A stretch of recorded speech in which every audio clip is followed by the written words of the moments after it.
বাসায় যাওয়ার সময় এখান দিয়ে বন্ধুরা দুষ্টুমি করে বললাম যে হারুনের ভাতের হোটেলে কিছু খেয়ে যাই। দর্শক, সেই হাউন আঙ্কেল ডিবি প্রধান হারুন এত ক্ষমতা, এত আত্ম অহংকার, এত বিলাসিতা, এত নাম যশ খ্যাতি সব ছেড়ে পালিয়েছেন ডিবি হারুন। আর সেই ডিবি হারুন এখন পালিয়েও যেন পার পেল না, গ্রেপ্তার হয়েছেন ডিবি হারুন। দর্শক, এই মুহূর্তে জিজ্ঞাসাবাদ চলছে ডিবি হারুনকে।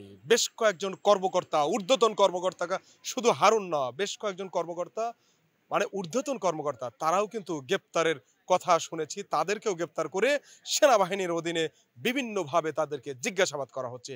মন্ত্রী থেকে শুরু করে ডিবি হারুনের মতো যারা আছেন তাদেরকে গ্রেপ্তার করা হয়েছে। নাম যশ খ্যাতি ধুলায় মিশে গেছে। ডিবি কার্যালয়ে এখন কুকুরও দেখা যাচ্ছে না।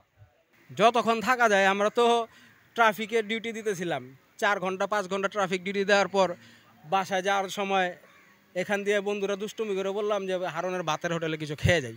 আমরা বাসায় খাওয়ার জন্য যাচ্ছিলাম, তখন দেখলাম এটা খোলা, মানুষজন ভিতরে যাচ্ছে। তখন থামলাম, থেমে ভিতরে যেয়ে দেখি যে কিছু মানুষ গাড়ি টাড়ির পার্টস টার্স অথবা মোটরসাইকেলের জিনিসপত্র নেওয়ার জন্য করতেছিল। তখন তাদেরকে বলে বুঝে বের করে দিলাম। বের করে দেওয়ার পরে গেটটা আটকালাম। আটকানোর পর কিছু পুলিশ ভাইও আসিল সিভিলে।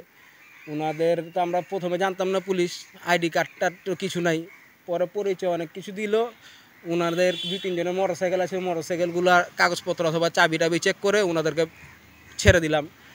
ছেড়ে দেওয়ার পরে আবার কিছুক্ষণ পর আরেক ভাই আসলো। ওনাদেরও গাড়ি দেখলাম, গাড়ি হঠাৎ একটা গাড়ি বের করতেছে।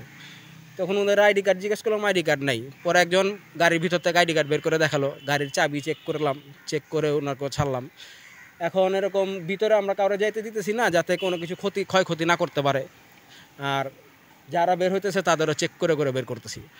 এখন কেউ যদি না আসে, এখন আমাদের যতক্ষণ থাকা সম্ভব আমরা থাকবো। না, ভিতরে তো সব তালা দেওয়া, ভিতরে সব তালা দেওয়া। ভাতের হোটেল খোলা থাকলে তো ভাতই খেতাম আমরা। আমরা তো ভাত খাওয়ার জন্য এই বাসায় যাচ্ছিলাম, কিন্তু ভাতের হোটেল তো বন্ধ, ভাত আর খাওয়া হলো না। কারণ যতক্ষণ পর্যন্ত ক্ষুধা আটকে রাখা যায় আমরা থাকবো, তারপর আমরা বাসায় চলে যাব। কারণ সব সময় তো আর অল টাইম তো আর থাকা সম্ভব না। আর কেউ আসতেছেও না এখানে, অন্য যারা ছাত্ররা আছে কেউই আসতেছে না। আমাদের তো আর এতক্ষণ থাকা সম্ভব না। অলরেডি আমরা এখন বাজে কত, 5টা 10, 5 ঘন্টা ধরে আমরা কোনো রকমের পানীয় খাবার কোনো কিছু না খাওয়া কতক্ষণ থাকা যায়? বাড়ি ঘরেও তো ফ্যামিলি আছে, ব্যবসা প্রতিষ্ঠান আছে, ওটা ফেলে আমরা আসছি।